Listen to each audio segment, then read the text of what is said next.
사람이 산다는 것은 어떻게 보면 일정한 틀이 있다고 하는 것을 우리가 깨닫게 됩니다. 사람이 태어나서 공부하고 또 공부를 마치고 또 졸업 후에 사회생활을 하면서 결혼하고 아이 낳고 또 아이 키우고 그러는 사이에 우리들은 늙고 또 죽어갑니다. 이렇게 일정한 틀이 있음을 알고서도 이 인생이라고 하는 것이 우리 마음대로 되지 않는 것이 또한 인생입니다.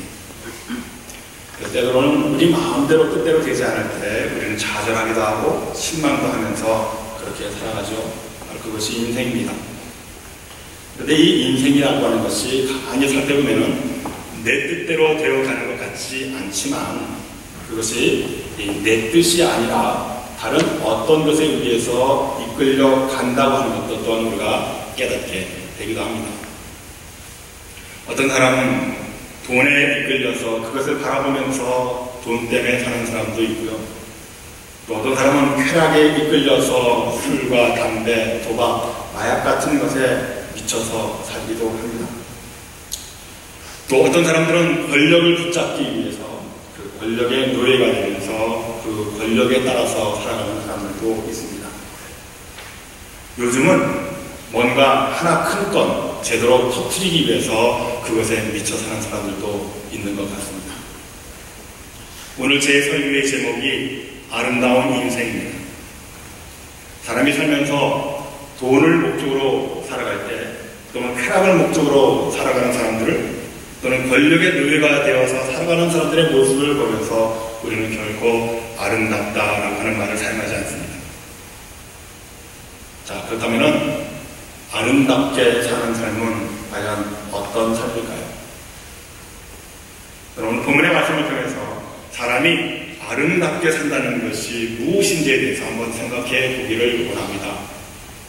벌써 1월이 다 다가고 이제 2월달을 우리가 맞이할 텐데 이와 같이 정말 세월이 빠르게 지나가는 이러한 순간 같은 우리의 삶을 살아갈 때 우리 인생의 목적이 무엇일까를 한번 생각해 보기를 원합니다. 그래서 작게는 올 한 해 동안 우리가 이 땅을 살아갈 때 어떤 자세로 살아가야 할지를 오늘 본문의 말씀을 통해서 깨닫기를 원합니다. 에스겔이라고 하는 사람이 살던 시대는 부쩍이나 어지럽고 혼란한 때였습니다. 유다는 바벨론 느부갓네살 왕에게 3차례나 침략을 당했고 많은 사람들이 죽었습니다. 그나마 남아있던 젊고 쓸만한 사람들은 포로로 다 붙잡혀 가서 노예로 살고 있었던 그런 때였습니다. 그렇게 나라를 잃고 바벨론의 포로가 붙들려가 약 70년이라고 하는 긴 세월을 노예로 살게 되었습니다. 하나님의 백성 이스라엘, 그것도 하나님의 성전이 있던 예루살렘의 유다가 이방 나라에 포로로 붙잡혀가서 그 나라의 노예로 살면서 죽도록 일해야만 했던 상황을 한번 생각해 보시기를 바랍니다. 왜 이처럼 이스라엘 백성들은 비참한 삶을 살아야 했을까요? 오늘 본문의 말씀 속에서 그 이유들을 우리에게 설명해 주고 있습니다. 자, 2장 3절의 말씀을 먼저 보면은 거기에서 이 백성을 어떤 백성으로 말하고 있는가? 패역한 백성이다. 그렇게 우리에게 말하고 있죠. 그리고 5절에 보면은 거기서 그들은 패역한 족속이라고 말합니다. 또 6절을 보니까 그들은 패역한 족속이라고 계속해서 반복하면서 나오는 말씀이 패역한 족속이다. 또 7절에서도 역시 그들은 심히 패역한 자라. 그렇게 말씀하고 있습니다. 패역하다라는 말이 무슨 뜻입니까? 여기에 해당하는 히브리 말 마라드라고 하는 이 말은 반역한다는 뜻입니다. 그래서 3절의 말씀을 영어로 보면은 패역한 백성, 나를 배반한 자에 대해서 rebellious nation that has rebelled against me. 나를 반역한 백성들, 나에 대해서 거역한 사람들이라고 이렇게 우리에게 일러주고 있습니다. 그러니까 이 유다 백성들은 나를 배반한 백성들이라고 하는 뜻인데 한두 사람이 배반한 것이 아니라 백성 모두가 하나님을 버리고 하나님을 배반하여 한 나라를 이루어가고 있다는 것입니다. 그런데 지금 이 상황이 바벨론의 포로로 붙잡혀 있었던 그런 때였습니다. 얼마나 하나님께 패역한 백성인가 하면 남의 나라에 포로로 붙잡혀 가면서도 죽도록 고생하고 있는 그 순간에 불구하고 아직도 자신들이 지은 죄를 깨닫지 못한 채 살아가는 그 정도로 하나님을 배반한 백성들이라는 것이죠. 자, 내가 고난을 당하고 어려움을 당하고 있음에도 불구하고 이 고난과 어려움의 원인이 무엇인지를 깨닫지 못하는, 하나님을 배반했다고 하는 이 사실조차 알지 못하고 생활하는 이 백성들이 바로 유다 백성들이라는 거죠. 그리고 이 백성들은 범죄한 백성들이라고 우리에게 보여주고 있습니다. 3절의 말씀을 보면은 그들과 그 12조가 내게 범죄하여 오늘까지 이르렀나니. 범죄하는 자는 법을 어긴 자, 규칙을 깨뜨린 자입니다. 이스라엘 백성들은 하나님의 선택된 백성인데 무엇으로 선택한 백성인가? 하나님의 말씀으로 선택한 백성이었어요. 하나님의 말씀을 지키기로 하나님과 굳게 약속하면서 세움을 받은 그런 백성이었습니다. 그런데 그 백성들이 하나님의 말씀을 깨뜨려 버렸습니다. 지키지 않았어요. 그래서 범죄한 백성들이 되었습니다. 그리고 뻔뻔한 자라고 했습니다. 4절에 보니까 이 자손은 얼굴이 뻔뻔하고 그렇게 표현되고 있습니다. 여기에 해당하는 히브리어 캐시라고 하는 이 말은 굳다, 완고하다고 하는 뜻입니다. 이스라엘 백성들이 죄를 짓고도 죄를 뉘우치거나 회개하기는커녕 오히려 당연스럽게 여기면서 뻔뻔하게 떳떳하게 행동하고 있다는 것입니다. 그리고 강팍한 자라고 했죠. 4절에 말씀해 보니까 마음이 강팍한 자니라. 강팍하다고 하는 이 말은 고집이 세다는 말입니다. 얼마나 고집이 센지 하나님의 말씀을 하셔도 듣지 않고 야단을 쳐도 고치지 않고 매를 들어도 깨닫지 못할 정도로 제멋대로 행동했던 백성들이 바로 이 유다 백성들이었습니다. 하나님의 선택된 선민이라고 하는 이 백성, 유대인들이 한마디로 형편없이 망가진 백성이 되어버렸습니다. 어떻게 고쳐야 될지, 어디서부터 손을 대어야 될지 도대체 종잡을 수 없는 그러한 난해한 상태가 되었습니다. 이러한 어려운 상황에서 하나님은 유다의 제사장 가운데 에스겔을 부르셔서 이 유다를 구원하실 계획을 진행하려고 하셨습니다. 에스겔서 1장 1절과 2절의 말씀에 보니까 제30년 4월 5일에 내가 그발 강가 사로잡힌 자 중에 있더니 하늘이 열리며 하나님의 이상을 내게 보이시니 여호야김 왕에 사로잡힌 지 5년 그달 5일이라 그렇게 기록하고 있습니다. 그발강, 앞에 우리 사진을 잠깐 보면요, 이 그발강이 어디에 있는가?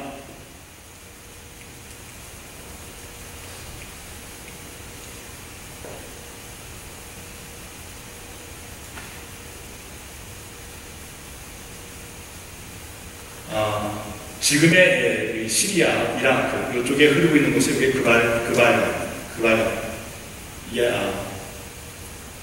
그리고 요 부분이 우리가 잘 알고 있는 성경에 나오는 티그리스강 이렇게 나오는데요. 이 그발강이라고 하는 것은 요 아래 길게 흐르는 강이 유브라데스라고 하는 강입니다. 이 그발강이라고 하는 것은 이 유브라데스 강 아래 줄기의 동남쪽으로 조그만 운하를 팠습니다. 운하를 판 이유가 뭐냐면은 가뭄 때, 물이 줄어들 때, 물 때문에 운하를 탄 그 강이 바로 그발강입니다.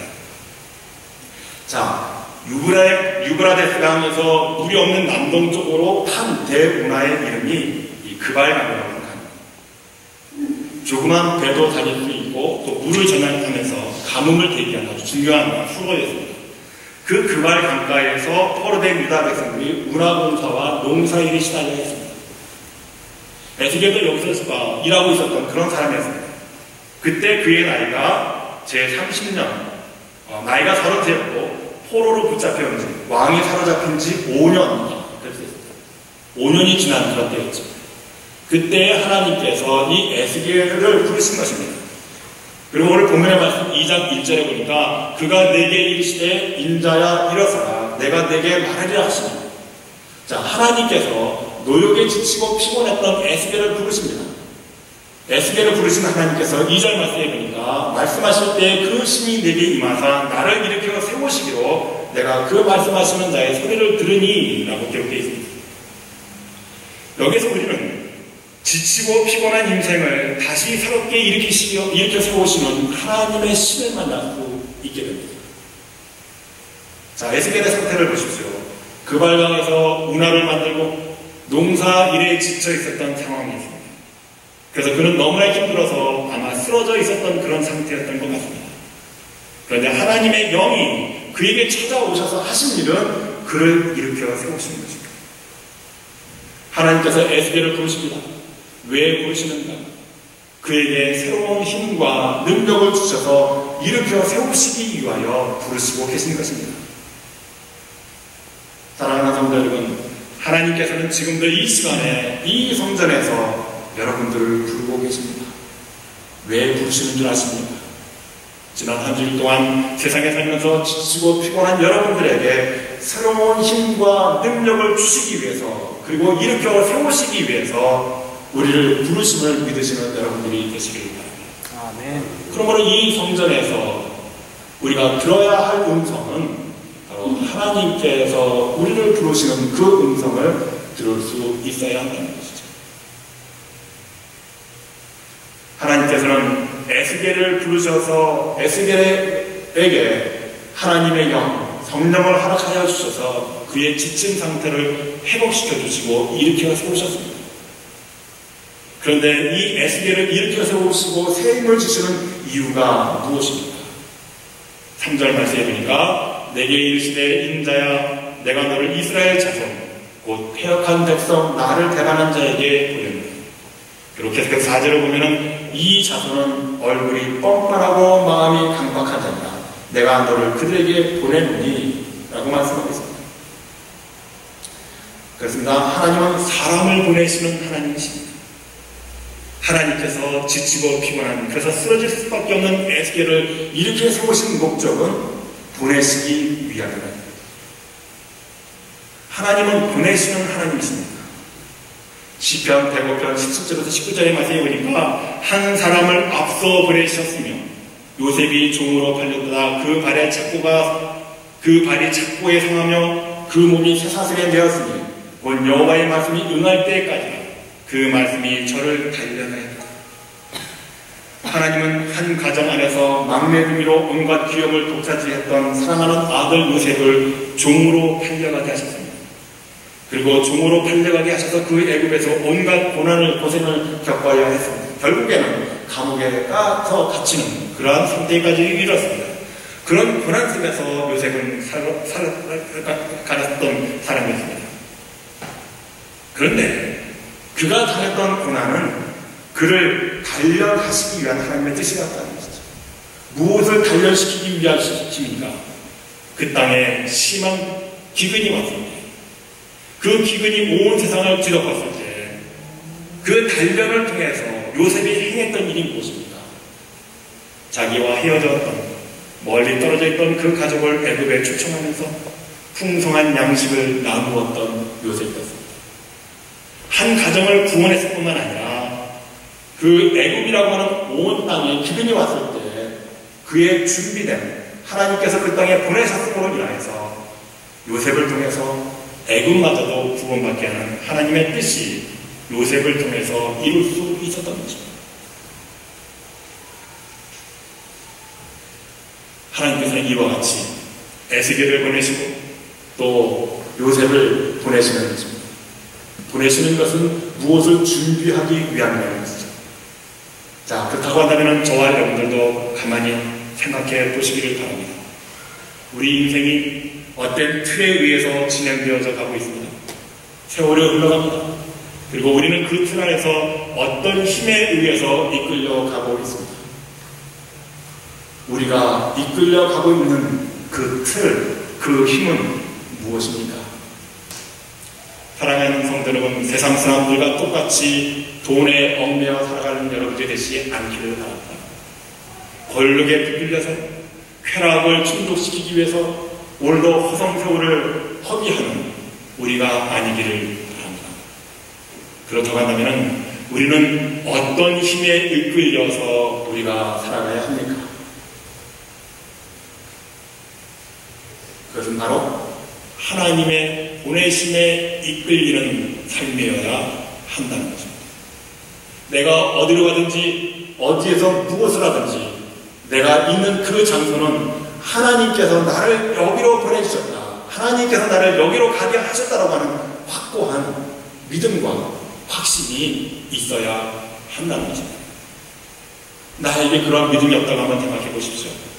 내가 죄악의 길에 간다 할지라도 그것이 죄악의 길인지 깨닫지 못하면서 마치 멸망받을 유다의 백성들이 노예로 붙들려 살면서 자신들이 무슨 죄를 짓고 있는지를 깨닫지 못하는 것처럼, 저와 여러분들은 이 나를 어디든지 보내신 그 하나님의 보내심의 뜻을 우리가 믿지 못할 때는요, 우리가 죄를 지어도 그 죄를 깨닫지 못한다는 것이죠.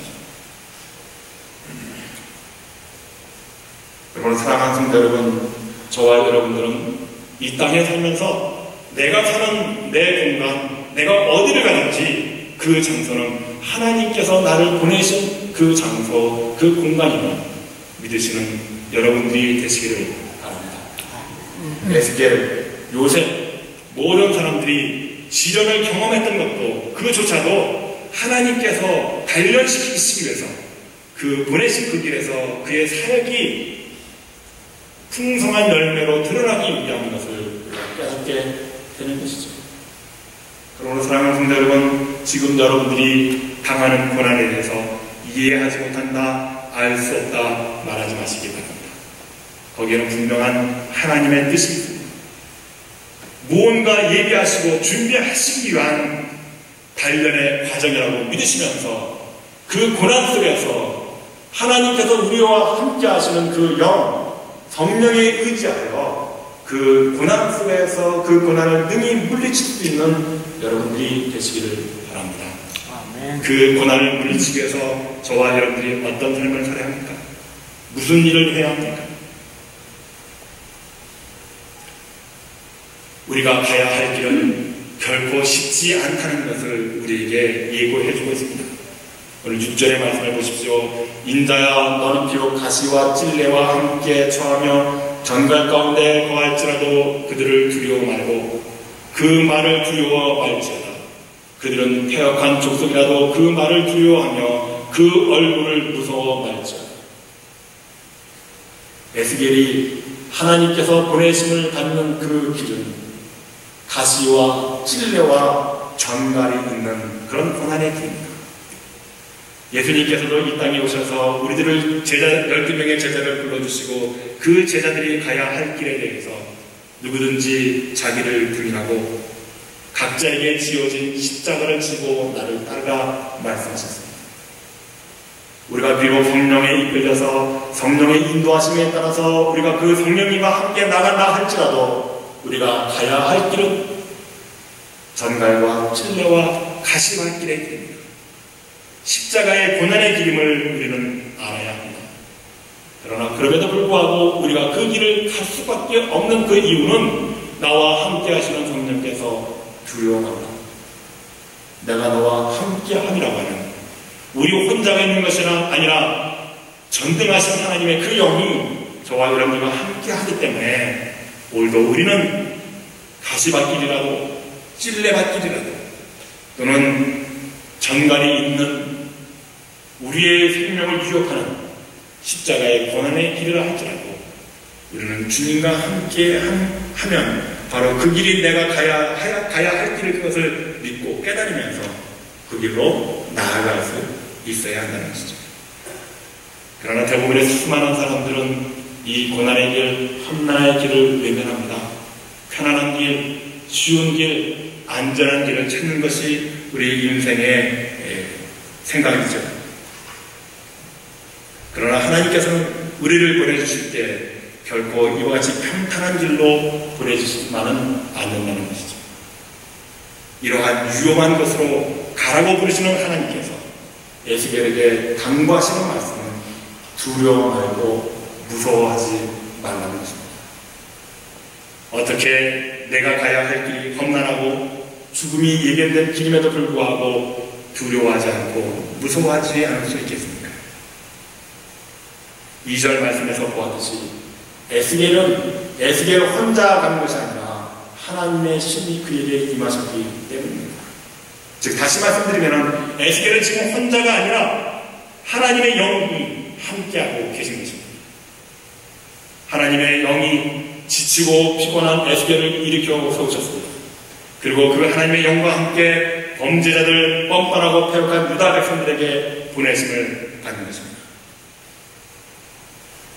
여기에서 우리도 또한 하나님의 성령으로 살지 않는다고 한다면 우리 또한 하나님을 배반하는 길, 범죄하는 길, 뻔뻔하고 강박한 길로 걸어갈 수밖에 없게 되는 것입니다. 그러므로 오늘 이 말씀을 우리의 삶으로 바라보면서 우리는 이 세상을 우리 홀로 사는 것이 아니라 우리의 모든 데에서 우리와 함께 하시는 성령님의 역사하심이 있음을 깨달을 수 있어야 합니다. 이 믿음이 있어야 우리가 이 땅에 살면서 당하는 모든 어려운 일들을 능히 극복하며 승리의 길을 살 수 있게 될 줄로 믿습니다. 그러므로 우리는 이 세상을 두려워하지 말아야 합니다. 어떤 환경 속에서도 나와 함께 하시는 성령께서 나를 도우시기 때문입니다. 자, 그렇다면 이제 에스겔이 해야 할 일이 무엇입니까? 무슨 일을 해야 하기 때문에 이렇게 하나님께서는 두려워하지 말고 겁내지 말라고 말씀하고 계신 것입니까? 4절 말씀에 보면 너는 그들에게 이르기를 주 여호와의 말씀이 이러하시다. 그리고 5절 말씀에서도 듣든지 아니 듣든지 그들 가운데 선지자 있는 줄을 알지니, 또 7절에서도 그들은 심히 패역한 자라 듣든지 아니 듣든지 너는 내 말로 구할지어다 당부하고 있습니다. 무엇을 당부하고 계십니까? 하나님의 말씀을 전하는 것입니다. 그들이 듣든지 아니 듣든지 너는 상관하지 말라. 이미 그들이 이 말을 들을 때 하나님이 보내셨구나 다 안다는 것입니다. 그래도 그들이 듣든지 아니 듣든지 내 말을 그들에게 전하라고 하는 것입니다. 이 세상에서 가장 아름다운 사람이 누군지 아십니까? 하나님의 말씀을 지키는 사람들입니다. 그래서 디모데후서 1장 13절에서 14절에서 이런 말씀을 하고 있습니다. 너는 그리스도 예수 안에 있는 믿음과 사랑으로서 내게 들은 바 바른 말을 본받아 지키고 우리 안에 거하시는 성령으로 말미암아 내게 부탁한 아름다운 것을 지키라. 하나님의 말씀은 아름다운 것입니다. 인생이 아름다울 수 있는 이유는 하나님의 말씀을, 그 아름다운 하나님의 말씀을 지키는 자이기 때문에 인생은 아름다울 수 있다는 것입니다.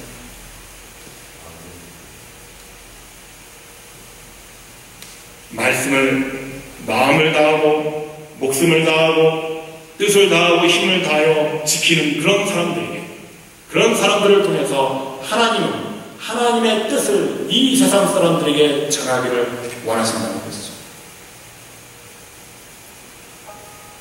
사랑하는 성도 여러분, 우리는 아무런 목적도 없이 방향도 없이 이 세상에 태어난 인생이 아닙니다.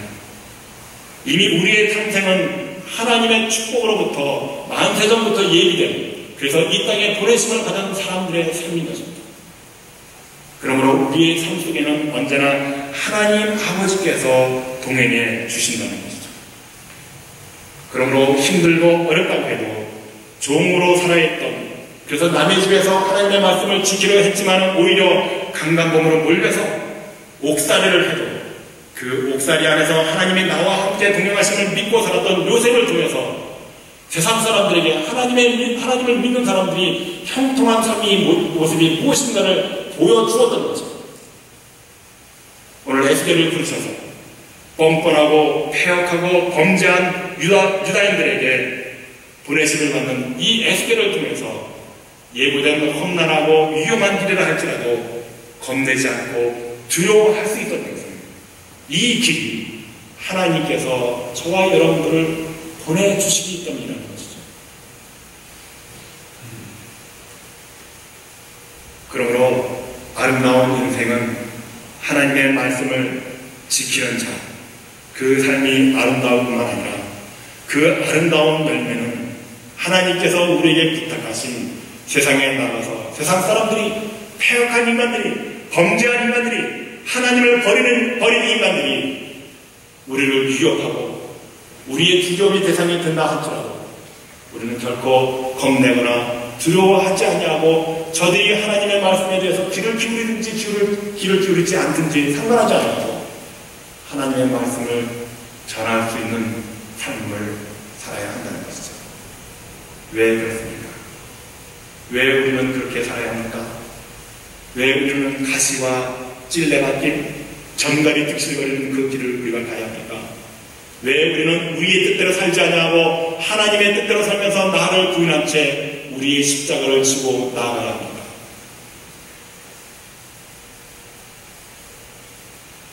목적과 이유는 한 가지. 하나님께서는 저와 여러분들에게 아름다운 인생이 되기를 원하시기 때문이라는 것이죠. 무엇이 아름다운 인생의 삶인가? 우리가 말씀을 보기 전에 시편의 16편 5절에서 6절의 말씀을 우리가 함께 교독했습니다. 시편 16절 5절에서 6절의 말씀이 어떤 말씀입니까? 여호와는 나의 산업과 나의 잔의 소득이시니 나의 분깃을 지키시나이다. 내게 줄로 지어준 구역은 아름다운 곳이며 나의 기업이 실로 아름답다. 하나님을 내 말씀을 지키고 하나님의 말씀을 세상에 전하는 그 백성들의 삶 가운데서 하나님께서는 그들에게 사업을 주시고 그 잔의 소득이 넘치게 하신다고 우리에게 약속해 주셨습니다. 풍요로운 삶뿐만 아니라 그 풍요로운 삶을 지켜주신다고 약속하셨습니다. 뿐만 아니라 내게 줄로 지어준 구역. 여러분들이 이 세상을 살면서 하나님께서 보내심을 받은 그 구역, 그런 의미도 있지만 사실은 내게 줄로 지어준 이 구역이라고 하는 말씀은 우리가 죽어서 가야 할 영원한 하늘나라. 우리가 가야 할 그 영원한 하늘나라는 아름다운 곳이라는 것입니다. 그 아름다운 곳은 바로 말씀을 지키는 자, 그래서 이 땅에 살면서 하나님의 말씀을 전하는 자에게 주시는 하나님의 기업이라는 것입니다. 그러므로 사랑하는 성도 여러분, 하늘나라는 막연한 어떤 유토피아적인 어떤 우리들의 상상 속에서 세워진 나라가 아니라 오늘도 이 시대 속에서 우리가 하나님의 말씀을 지키는 자에게 그 하나님께서 우리를 축복해 주시는 그 삶이 하늘나라에서 맛볼 수 있는 하늘나라의 기쁨인 것을 믿으시는 여러분들이 되시길 바랍니다. 아멘. 우리가 무엇을 해야 할까? 하나님의 말씀을 지키기 위해서 하나님의 말씀을 날마다 순간마다 복수당하시는 여러분들이 되시길 바랍니다. 읽어야 지킬 수 있지 않겠습니까? 여러분들이 아름다운 인생을 꿈꾸신다면 오늘 성경 안에서 우리에게 보여주신 아름다운 그 하늘나라의 주인공이 되시기를 원하신다면 말씀을 지키시는 여러분들이 되시길 바랍니다. 말씀을 지키고 그 말씀을 세상 속에서 증거할 수 있는 담대한 여러분들이 되시기를 바랍니다. 그때 우리의 인생은 우리가 어떠한 형태를 했든지 어떠한 삶을 살든지 그 인생은 아름다울 수밖에 없는 삶일 줄 믿습니다. 이 믿음 붙드시고 올 한 해 여러분들에게 어떠한 힘들고 어려운 일이 있다 할지라도 주님께서 우리와 동행하심을 믿으시면서 능히 극복하고 승리하셔서 참으로 2013년 한 해를 마무리할 때쯤 하나님 내 인생은 참으로 아름다운 인생이었습니다. 내가 살아온 지난 1년은 참으로 아름다운 삶이었습니다. 그렇게 간증할 수 있는 여러분들이 되시기를 주의 이름으로 축원합니다.